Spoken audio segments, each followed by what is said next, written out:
Fala pessoal, tudo bem? Aqui é o professor Feijó, hoje com mais um conteúdo para vocês aqui no nosso canal. Antes de mais nada, quero agradecer a presença de todos e pedir para vocês não se esquecerem de se inscrever e depois também curtir o nosso vídeo, deixar comentários e postar as dúvidas ali para que a gente consiga manter um contato e trazer mais conteúdo, logicamente, ok?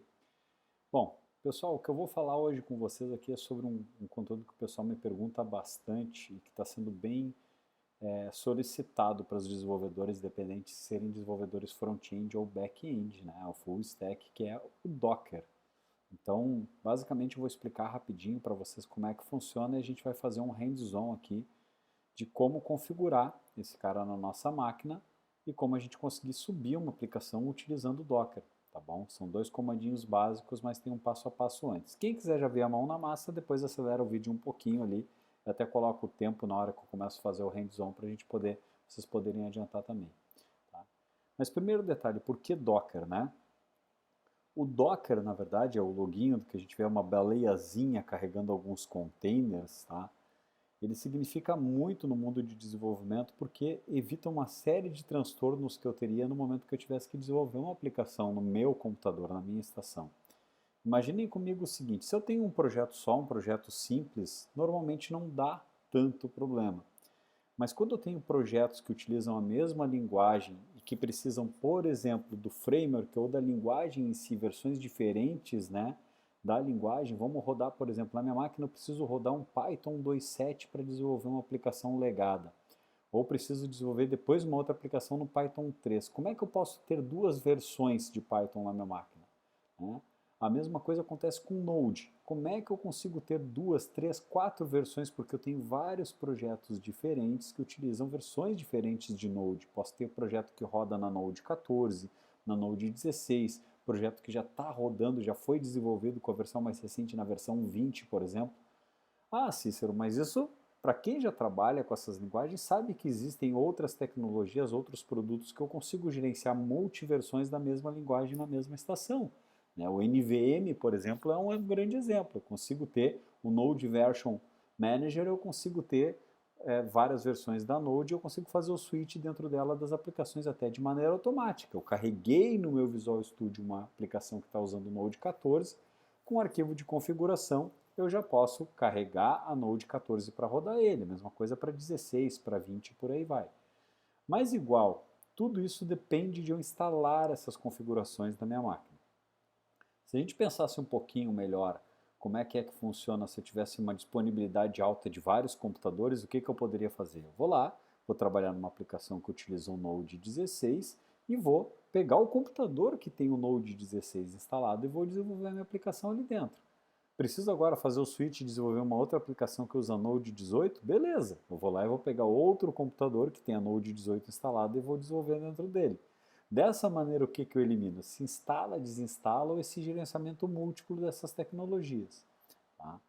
Mas vamos estender mais um pouco. Ninguém aqui tem grana para ter um computador, né? Mesmo que tenha, igual ia ser difícil de manter, ter um computador com cada uma dessas versões da linguagem rodando. Imaginem agora que eu tenho uma aplicação que para subir ela como um todo, eu tenho que subir um ambiente em Java, um ambiente com MySQL, um ambiente com Oracle, eu tenho que subir um ambiente com Node para o front, eu tenho que subir algumas outras coisas ali com Vue, com Vite, com React, um módulo federado para poder entregar componentes lá para dentro de uma aplicação em Angular e por aí vai.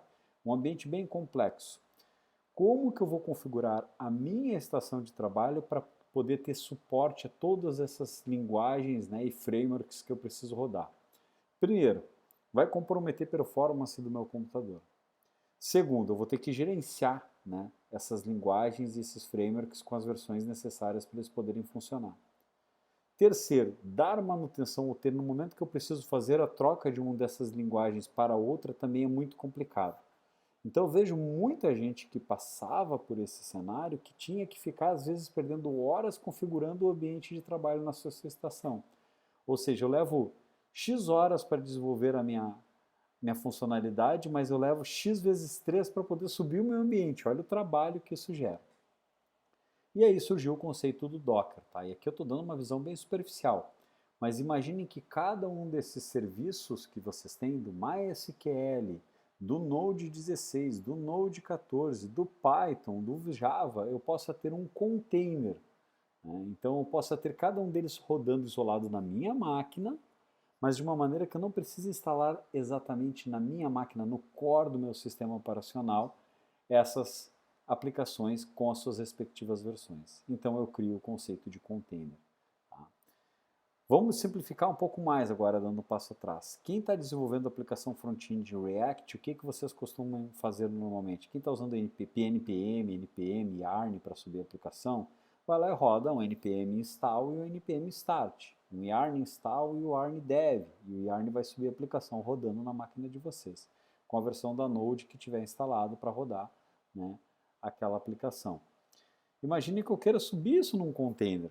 Então, o que eu posso fazer? Se eu mandar rodar de maneira isolada, esse container vai subir a minha aplicação, mas as dependências dela, o Node, o Unix que vai estar rodando por baixo para poder guiar o sistema operacional, não vão estar na minha máquina.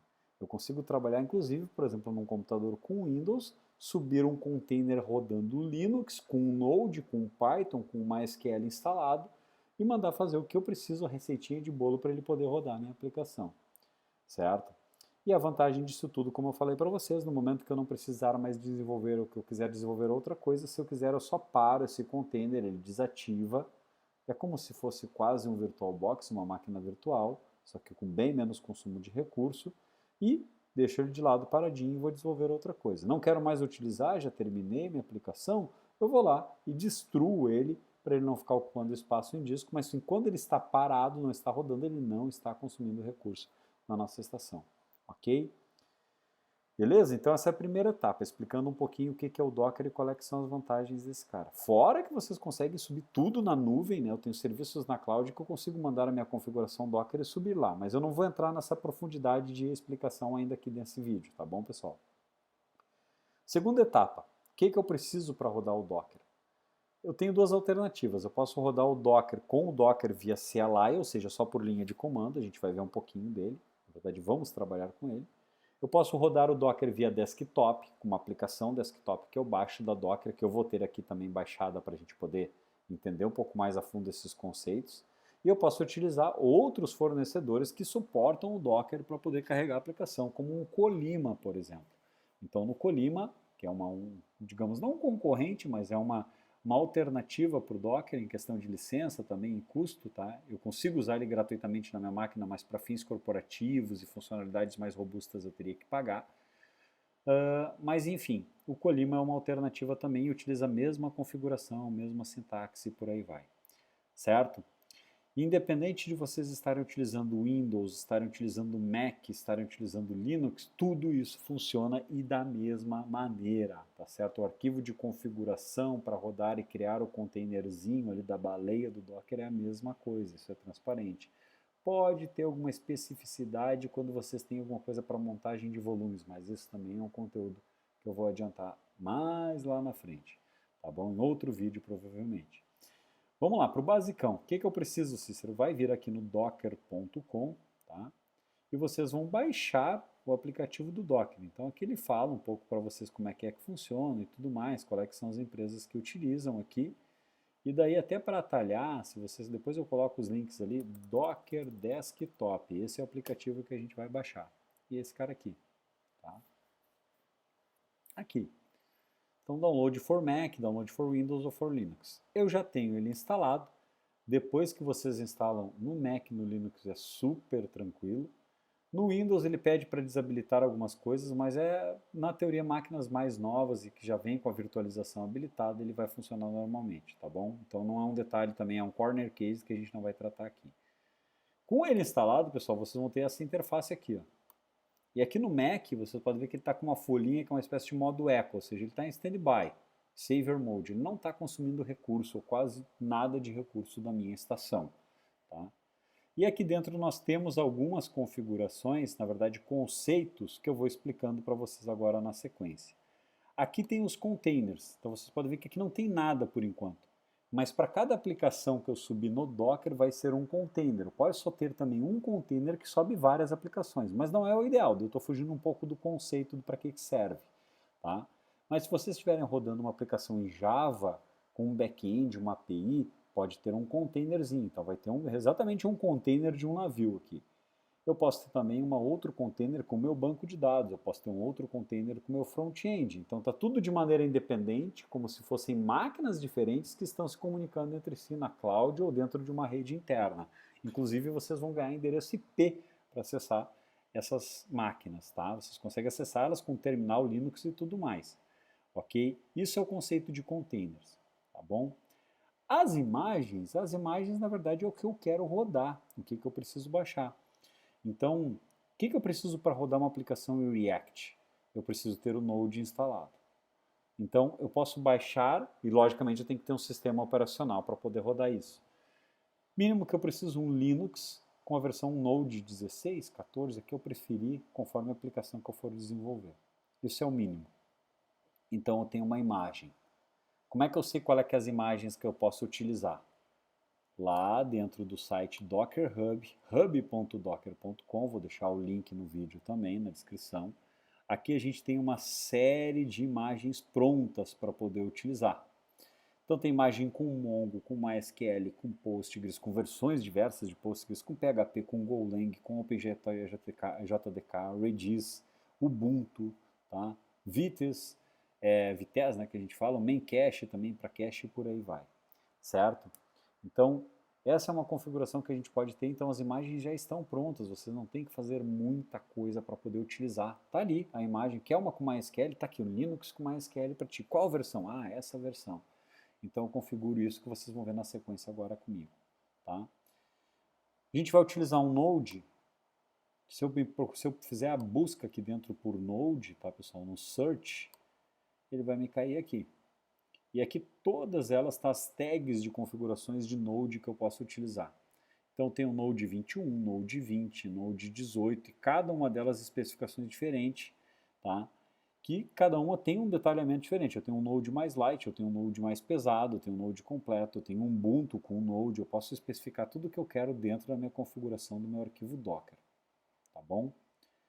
Esses são os conceitos que a gente tem aqui para containers e imagens. Volumes eu também não vou abraçar agora nesse vídeo, mas só dando um overview rápido, eu consigo montar um volume, que é compartilhar um diretório da minha máquina, que vai ser montado, né, quem trabalhou com Linux vai entender melhor, vai ser montado como se fosse um diretório lá nessa máquina virtual, nesse Docker, nesse container, e ele consegue acessar de lá, de dentro desse container, a minha máquina. Ou seja, se eu tiver modificações de arquivos locais, eu consigo refletir lá no container.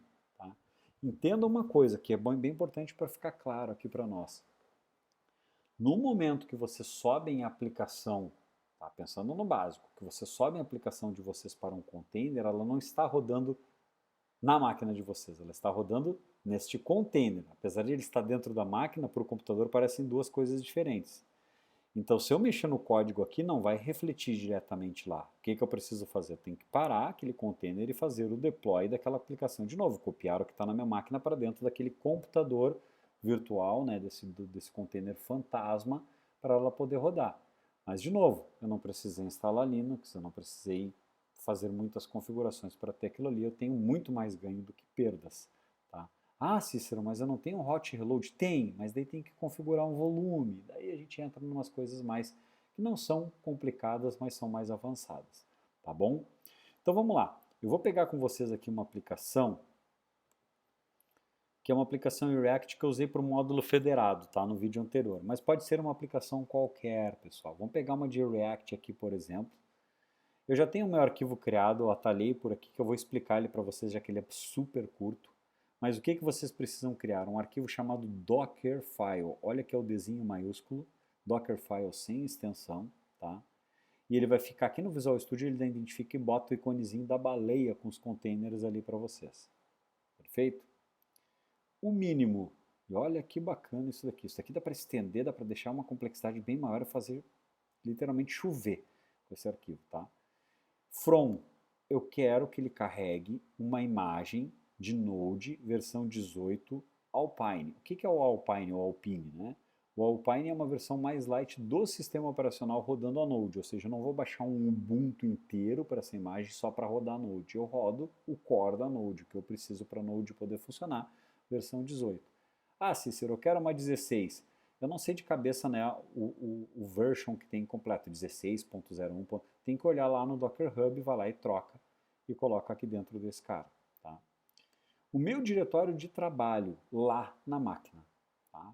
E aqui eu posso botar qualquer coisa, mas o normal, o padrão, /app. Ou seja, a minha aplicação que está aqui, ela vai ser deployada dentro desse container no Docker, dentro de um diretório /app. Tá?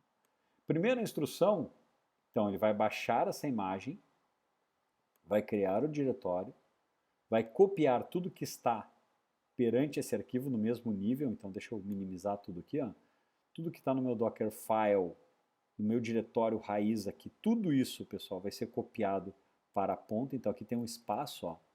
Copia tudo que está aqui para tudo que está lá, para todo o diretório app, tá bom?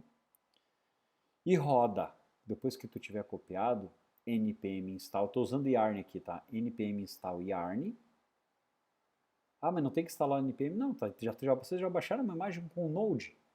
Né? Então npm install yarn end yarn install, para ele instalar as dependências e gerar o nosso package lock. Tudo bem? Então, se eu tivesse mais comandos aqui, eu botaria mais ends, porque o end me garante que o comando vai ser sequencial. Terminou esse, tu passa para esse. É como se fosse uma sequência lógica. Expose 5001, ele está dizendo que a porta de comunicação com esse servidor que ele precisa expor é a 5001. Tá? E no final, depois que tiver feito isso, que ele estiver expondo, olha, vejam que eu só dei até um yarn install, comando final para encerrar yarn dev. Quem estiver fazendo com npm vai ser o quê?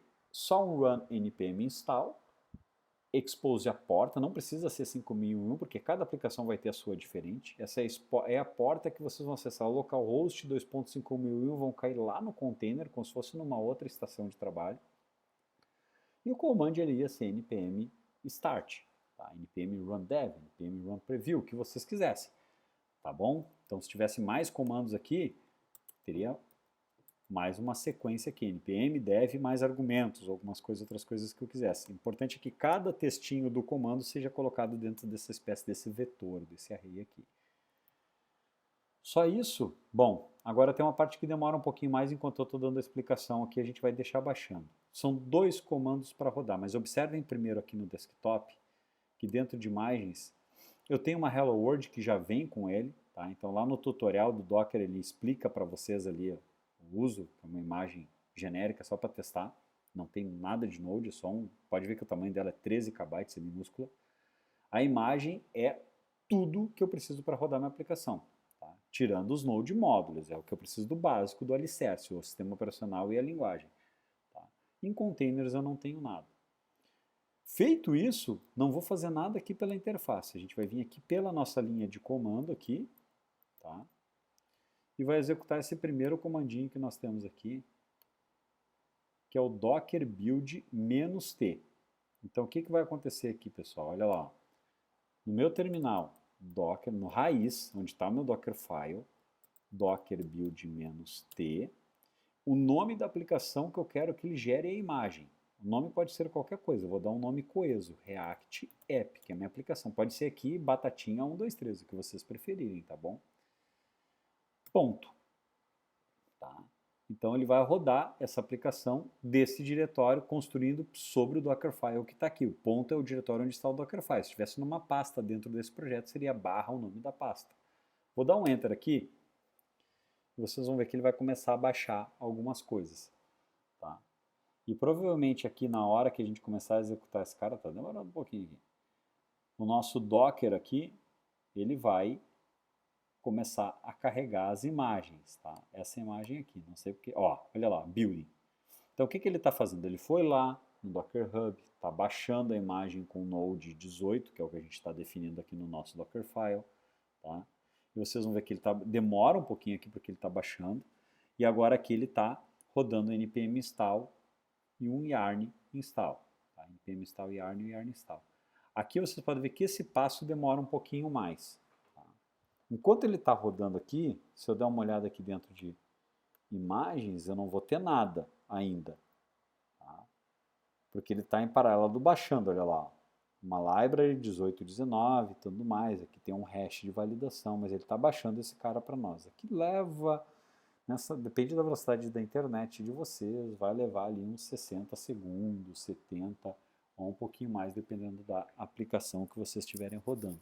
Deixa eu só ver se eu acho o meu carregador aqui, porque eu não posso correr o risco da minha máquina parar. Tá? Então tá ali, ó, resolvendo os pacotes. Ele está fazendo a instalação lá para nós. Deixa eu ver se já apareceu alguma coisa aqui.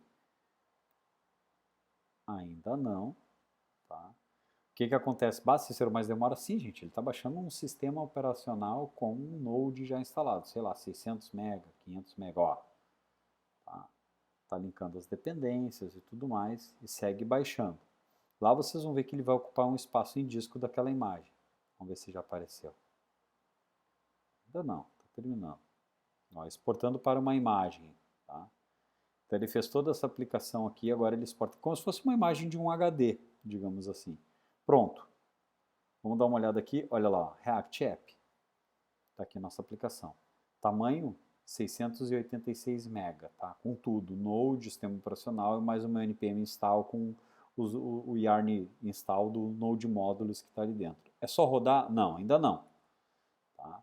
Então feito isso, o que eu preciso agora? Executar o último passo, que é rodar a minha aplicação. Então, como é que eu rodo ela? Docker run -p. -p o quê? A porta que a minha aplicação roda. Nessa minha aplicação aqui, eu estou rodando ela na porta 5001. Ela está forçada aqui. Vocês viram lá no módulo federado que eu forcei, tá? Então, eu não quis mexer. É a mesma aplicação de lá. Tá? Eu até vou comitar no mesmo projeto isso para vocês. 5001, ó. Estou forçando ela a rodar sempre na 5001. Então, o que eu estou executando agora aqui? Eu quero que a minha aplicação que roda na porta 5001 se relacione com a aplicação que está na porta 5001 de lá. Ou seja, na minha máquina, se eu botar 5001, ele vai bater na 5001 lá do Docker e vai trazer o que estiver rodando lá. Qual a aplicação? A React App. Aqui. Então, vou mandar rodar agora. Subiu. Tá? Como é que eu sei que subiu? As imagens estão aqui. O meu container com a aplicação está aqui. Olha que maravilha. Então deixa eu puxar um pouquinho para cá.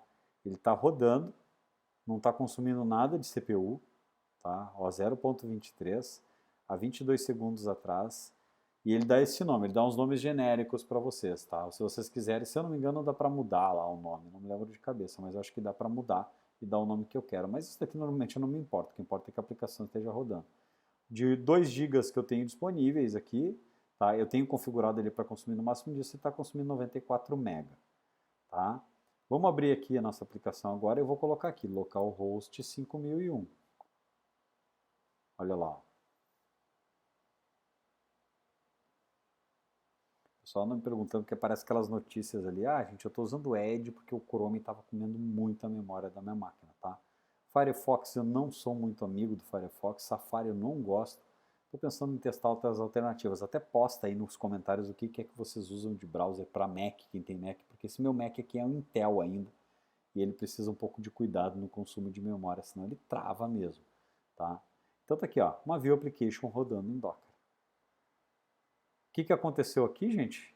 Eu não tenho essa aplicação rodando na minha máquina, ela está rodando num container. Tá?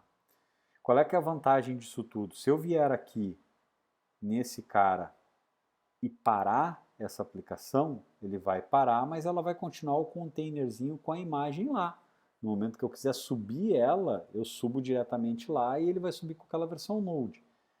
Se eu tenho mais uma aplicação agora em Vue, por exemplo, o Angular, que precisa do Node, sei lá, uma aplicação em Angular antigo, que precisa do Node 14. O que eu faço? Eu vou lá e crio um Dockerfile para essa aplicação e rodo num container de Node 14.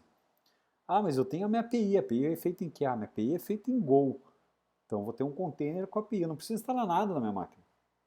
Está tudo instalado aqui.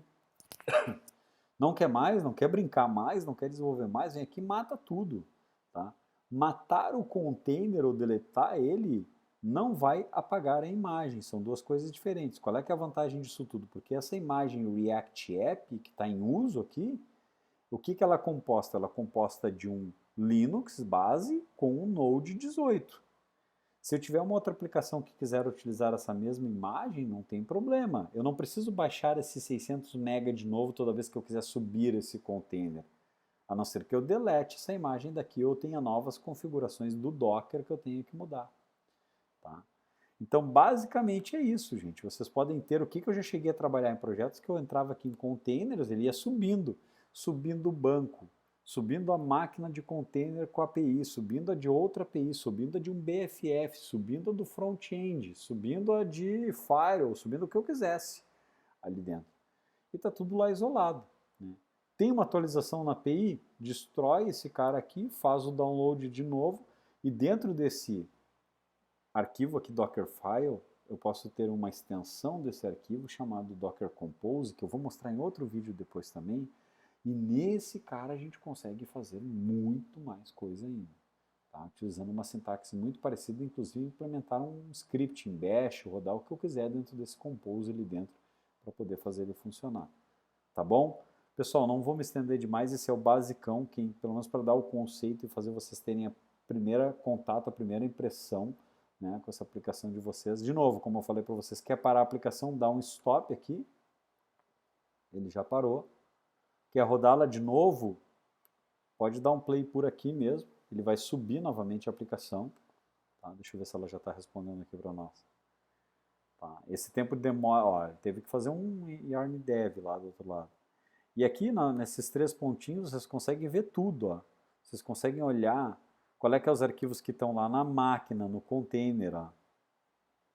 Estou indo lá buscar esses caras aqui para vocês. Tá? Vai demorar um pouquinho que ele está tendo que fazer a conexão. Tá? Deixa eu ver se eu consigo. Vou mostrar outro aqui para não comer tanto tempo. Os logs. Tá? O que ele está rodando lá. Então, se deu um problema, não subiu o container, apagou, ficou vermelhinho. Vem aqui, olha os logs da máquina, o que rodou lá na máquina que está rodando esse container, essa aplicação, o que estourou. Né? Um erro de sintaxe que derrubou, alguma coisa assim. Tá? Então, tudo isso eu consigo inspecionar por aqui. E vocês podem até vir aqui dentro desse cara e colocar abrir no terminal. Isso daqui, gente, eu estou lá na máquina, como se eu tivesse conectado via SSH nessa máquina, nesse servidor que está rodando a minha aplicação, e vir aqui fazer o que eu preciso. Tá? Como ele está rodando ali dentro, não é normal a gente fazer isso daqui, tá? Mas se eu vier aqui por dentro desse cara, por exemplo, e entrar dentro do meu diretório aqui, editar as coisas, eu vou ter um reflexo lá na hora que ele estiver rodando, mas eu não edito por aqui, tá? Isso a gente usa o conceito de volumes que eu vou falar ali para vocês. Mas eu consigo ver, eu consigo olhar log, eu consigo ver qual é que é a versão da aplicação que está rodando aqui. Então, tudo que eu precisar está aqui dentro. Certo? Deixa eu até botar aqui um node menos version aqui, vamos ver se ele vai... Olha lá, 1819, que é o que a gente colocou. Na minha máquina aqui, para vocês verem, deixa eu abrir um terminal rapidinho, node version aqui, 1818. Tá? Aqui até estou com NVM na minha máquina. Ó. Tá? Então eu posso botar outras versões, mas não estou rodando aqui, eu estou rodando lá no meu Docker, no meu container. Aqui trouxe as outras, ó. Tá? Do que eu precisava. Certo, galera? Fechou então, deixa eu parar o meu containerzinho aqui. Obrigado aí pela presença de vocês, pela audiência, tá bom? Se tiver alguma dúvida, me procura, bota comentário. Não esquece de curtir o vídeo, se inscrever no canal lá. Último detalhe aqui para quem ficou até o final, aprendendo isso daqui, vocês conseguem evoluir para a gente entrar num conteúdo que eu estou montando para mostrar lá na frente, chamado GitHub Actions, tá? Então a gente consegue utilizar esses conceitos de Docker e configurações de YAML, que é essa sintaxe que a gente está utilizando aqui, para criar uma automatização chamada Workflow dentro do GitHub. Isso eu quero mostrar para vocês no vídeo na sequência, tá bom? Um abraço, uma boa semana para vocês aí e a gente segue se falando. Até mais!